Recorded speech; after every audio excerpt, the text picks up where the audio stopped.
Hello दोस्तों, welcome to ICM channel. आज हमसे डिस्कस करने वाले हैं दो स्टॉक के बारे में। पहला आपका होगा बजाज फिनसर्व और दूसरा आपका होगा एचडीएफसी लाइफ। तो इस वीडियो को जरूर से अंत तक देखना, लेकिन उससे पहले इस चैनल को सब्सक्राइब कर सकते हो और इस वीडियो को लाइक करना यदि आपको ये वीडियो पसंद आए। तो चलो फिर डिस्कस करते हैं पहले बजाज फिनसर्व के बारे में।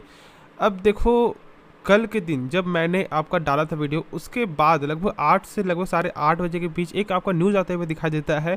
और उस न्यूज़ के बाद बहुत से लोग यहाँ पे कमेंट भी आए, ठीक है, कि सर क्या यहाँ पे कल जो तेज़ी आ सकता है।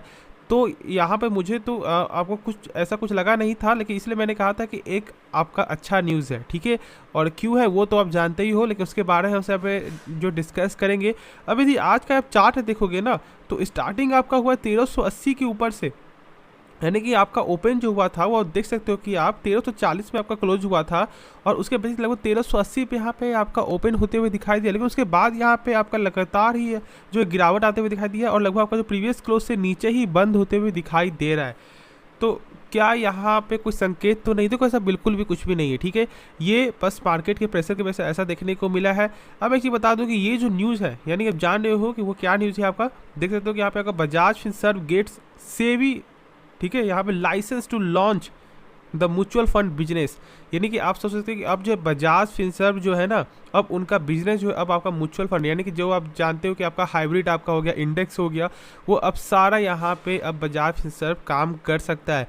यानी जैसे अभी आप जो ऐसे मैं आपको बताऊँ एग्जाम्पल में, जैसे आप यहाँ पे देखते हो कि आपका एक्सिस, ठीक है, आपका जो axis blue chip fund, axis आपका मिड कैप फंड, एक्सिस आपका यहाँ पे आपका फ्लेक्सी कैप फंड, ठीक है। तो ये सब जब देख रहे हो ना, अब बजाज फिनसर्व भी आपको लॉन्च कर सकती है और उसे जो है भी अब लाइसेंस मिल चुका है। तो देखो, ये तो न्यूज़ जो है ना, वो एक नंबर न्यूज़ है और ये एक बेहतरीन न्यूज़ देखने को मिला है। इसमें कोई भी यहाँ पे दिक्कत वाली बात नहीं है। तो सबसे पहले अब तो आप यहाँ पे श्योर आप जो हो रहे हैं ना कि अब इसका काम जो लगातार आगे बढ़ रहा है और कंपनी अपने कामों को जो है एक्सपेंड करते हुए दिखाई दे रही, जो सबसे अच्छी चीज़ है। बहुत से लोग यहाँ पे, बहुत सी कंपनी क्या करती है, जैसे कि मान लो यदि एक में उनका प्रॉफिट आपका लगातार हो रहा है तो बस वो यहाँ पे एक पे ही प्रॉफिट ध्यान देती है। लेकिन यहाँ पे बजाज के बाद तो यहाँ पे जो है कैपिटल की कोई भी कमी नहीं है और वो अपने कामों को इतना ज़्यादा आपको जो फैला रही है और लगभग वो हर सेक्टर में, अब देख सकते हो आपका फाइनेंस, आपका इंश्योरेंस और अब तो आपका म्यूचुअल फंड भी आपका हो चुका है। तो ये कोई छोटी मोटी बात नहीं है, ये लॉन्ग टर्म में बहुत ज़्यादा आपका हेल्प करेगा। और इसलिए मैं बोल रहा था कल भी कि आप अभी आराम से होल्ड करके चलो, ठीक है। एक अच्छे स्टॉक को कभी भी लॉस पे मत बेचना। और जो मैंने आपको एग्जांपल दिया था, ठीक है, याद है आप लोगों को? नहीं तो आप एक बार कल वाला वीडियो जरूर से देख लेना। मैंने इसके बारे में मैंने एक अच्छे से मैंने बताया हुआ है। और आज भी आप देखोगे तो एक साइड में चलते हुए दिखाई दिया है, लेकिन दिक्कत वाली कोई भी बात नहीं है, ये लॉन्ग टर्म में आपको हेल्प करेगा। अब बहुत से लोग यहाँ पे अभी भी डाउट होता है कि कंपनी सही नहीं है। देखो, बहुत से लोग यहाँ पे बोलेंगे, बहुत से लोग बोलेंगे ये कंपनी खराब है, तो बहुत से लोग बोलेंगे यहाँ पे ये कंपनी सही है।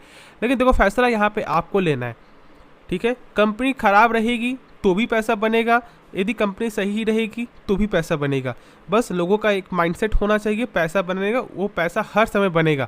लेकिन जब मैंने कल आपका इस कंपनी के बारे में जो मैंने बताया था फंडामेंटल, जैसे कि आपका एनपीए, आपका सीएआर मैंने बताया था, जो बेस्ट फंडामेंटल टूल है, और उसके बारे में मैंने बताया और बहुत से लोग यहाँ पे अच्छे तरह से समझ भी आया है। तो इसलिए मैं बोल रहा हूँ कि कंपनी का फंडामेंटल में ध्यान दो। जो गिरावट होता है वो एक शॉर्ट टर्म का गिरावट है, या तेज़ी भी होगा कोई आपको, मान लो आपको न्यूज़ की वजह से, तो वो एक शॉर्ट टर्म का ही होगा। लेकिन लॉन्ग टर्म में कोई भी जब शेयर आगे बढ़ता है ना, तो वो आपका फंडामेंटल बेसिस से ही लॉन्ग टर्म में आगे बढ़ेगा, ना कि आपका टेक्निकल वाइज से और ना ही कोई छोटे मोटे न्यूज़ के वाइज से, ठीक है। ये जो न्यूज़ है ना, ये एक अच्छा न्यूज़ है और ये लॉन्ग टर्म में ही आपको गेन देखने को मिलेगा। अभी बस आपका एक शॉर्ट टर्म का गेन हुआ, फिर देख सकते हो कि आज आपका तुरंत ही क्या हुआ, आपका जो आपका कल का जो क्लोजिंग था उससे भी डाउन चला गया। तो वही चीज़ है, लेकिन लॉन्ग टर्म में इसे बहुत ज़्यादा आपको हेल्प करेगा और ये आप सही से समझ लेना। अब यदि मैं इसके बारे में थोड़ा कुछ बता दूं, जो लोग यहाँ पे डायरेक्ट ही आज आपको नए दिख रहे हैं, ठीक है, यानी इस चैनल में आपको पहली बार आए हुए हैं, तो इस कंपनी का खास क्या है, वो है इसका एनपीए। अब एनपीए मतलब क्या होता है? एनपीए मतलब आपका होता है नॉन परफॉर्मिंग एसेट, यानी कि एक ऐसा एसेट जो बैंक को कभी वापस मिलता ही नहीं। जैसे कि मान लो यदि बैंक आपको लोन दे रही है और आपने एक भी किस्त जो है पे नहीं किया है 3 महीने तक, तो बैंक को क्या लगेगा कि उनका पैसा मिलना जो है ना के बराबर है, ठीक है। और आरबीआई के अनुसार कम से कम किसी भी फाइनेंशियल कंपनी का या बैंकिंग कंपनी का जो एनपीए है वो 3% से ज़्यादा नहीं होना चाहिए। और यदि ज़्यादा हो जाता है ना, तो स्टॉक बहुत ज़्यादा आपको प्रेशर में आता है, इतना ज़्यादा प्रेशर कि वो उसे फिर से उस लेवल पे आने में बहुत ज़्यादा आपका लंबा समय लग जाता है। जैसे कि आप चेक करोगे अभी पहला आपका बंधन बैंक जो मैंने बताया, और दूसरा आपका आरबीएल बैंक। बंधन बैंक जो लगभग 400 के ऊपर का स्टॉक था, अभी कहाँ पे बहुत ज़्यादा डाउन है ना, और उसका एनपीए अभी लगभग जो सही भी हो चुका है, लेकिन उसके बाद भी यहाँ पे गिरावट है, क्योंकि वो जब 400 जब रेंज में था तो एनपीए बहुत ज़्यादा आपका बढ़ चुका था, और एक एनपीए पूरे स्टॉक को यहाँ पे प्रेशर में आपको जो है आपका गिरा देता है। तो इसलिए एनपीए बहुत ज़्यादा आपको इंपॉर्टेंट है, और इस स्टॉक का जानकर आप बहुत ज़्यादा यहाँ पे आप जो मोटिवेट रहोगे, और आपको यहाँ पे होल्ड करने का जो है पेशेंस लेवल भी आपको सीखने को मिलेगा, और पेशेंस कर भी पाओगे। और वो क्या है यहाँ पे 0.41%, ये बहुत ही बेहतरीन है। और मैं बता दूं कि यहाँ पे आपका एचडीएफसी बैंक का 10 साल का रिकॉर्ड क्या जानते हो, 0.5% के ऊपर नहीं गया है, और उसका रिकॉर्ड जो है ना वही उसे बेस्ट बनाता है। और इसी में मैंने बोला कि एनपीए बहुत एक बेस्ट फंडामेंटल टूल है। और जो मैंने आपको बताया दूसरा, वो था आपका सीएआर, यानी कि कैपिटल एडिक्वेसी रेशियो, यानी कि एक ऐसा रेशियो जो आपको ये बताता है कि मान लो यदि किसी भी बैंकिंग कंपनी का या फाइनेंशियल कंपनी का एनपीए लगातार बढ़ रहा है, 4% चला गया, 5% चला गया, तो क्या उनके पास बैकअप में कुछ पैसा है या फिर नहीं। और आरबीआई के अनुसार कम से कम 9% होना चाहिए।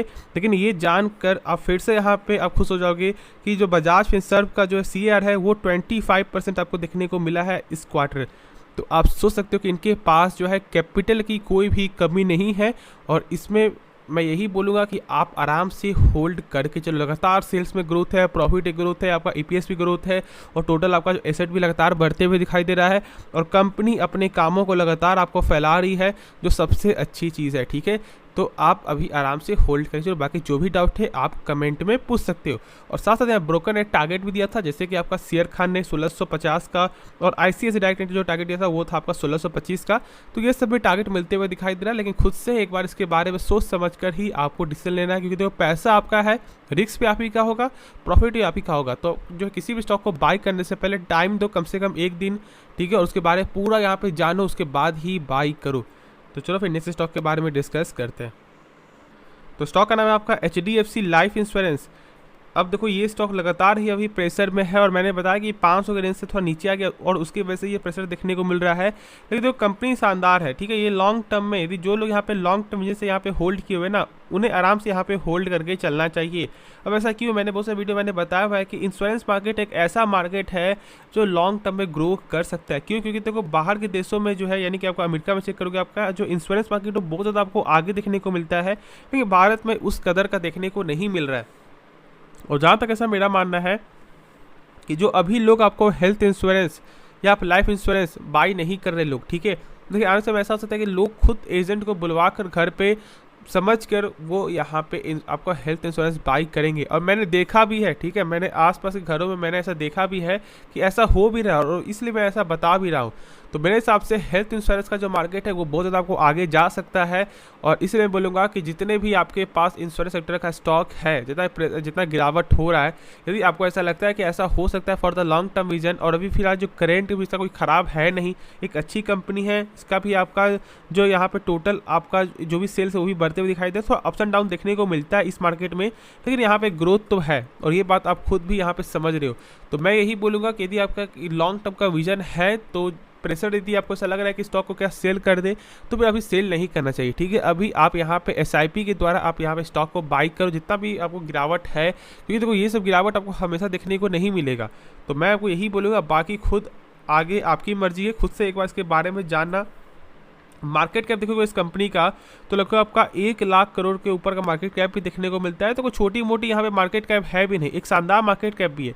अब देखो यहाँ पर रिटर्न तो कितना है, 5 साल में 13% का, और इसकी वजह क्या है, यहाँ पे वही मैंने बताया अप्स एंड डाउन, ठीक है। और देख सकते हो कि यहाँ पे लगभग आपका 600 के ऊपर का स्टॉक था, और अभी थोड़ा भी प्रेशर में आ चुका है, और उसकी वजह से यहाँ पे लगातार गिरावट हो रहा है। लेकिन यदि आप चार्ट देखोगे 5 साल में, तो वो क्या देखने को मिलता है, ये जो रेंज है, यानी कि लगभग आपका, मैं थोड़ा 1 सेकेंड आपको थोड़ा बता दूँ यहाँ पे, हाँ देख सकते हो लगभग आपका 422 का जो रेंज है ना, वो एक अच्छा सपोर्ट देखने को मिल रहा है इस बेसिस पे। अब तो ये बहुत ज़्यादा यहाँ पे आपका बड़ा चार्ट हो गया, तो ये कोई ज़्यादा आपका इंपॉर्टेंट है नहीं, लेकिन मैं बता दूँ कि अभी फिलहाल क्या है ना, अभी थोड़ा जो है टेक्निकल वो कमज़ोर देखने को मिल रहा है।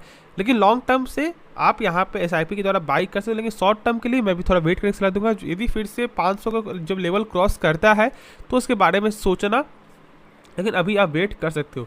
तो चलो इस वीडियो में आपको जो भी मैंने बताया वो शायद आपको पूरा समझ में आ गया होगा। बाकी जो भी डाउट है आप कमेंट में पूछ सकते हो, और यदि इसके बारे में आप जो पूरा फुल फंडामेंटल जानना चाहते हो तो कमेंट में जरूर बताना। मैं इसके बारे में कल आपको वीडियो बना दूंगा, जिससे आपको बहुत ज़्यादा आपको हेल्प भी हो जाएगा और आपको समझ में भी आ जाएगा। तो इस वीडियो को एंड करते हैं, लेकिन उससे पहले चैनल को सब्सक्राइब कर सकते हैं और इस वीडियो को लाइक करना। तो चलो मिलते हैं नेक्स्ट वीडियो में, तो तब तक के लिए धन्यवाद।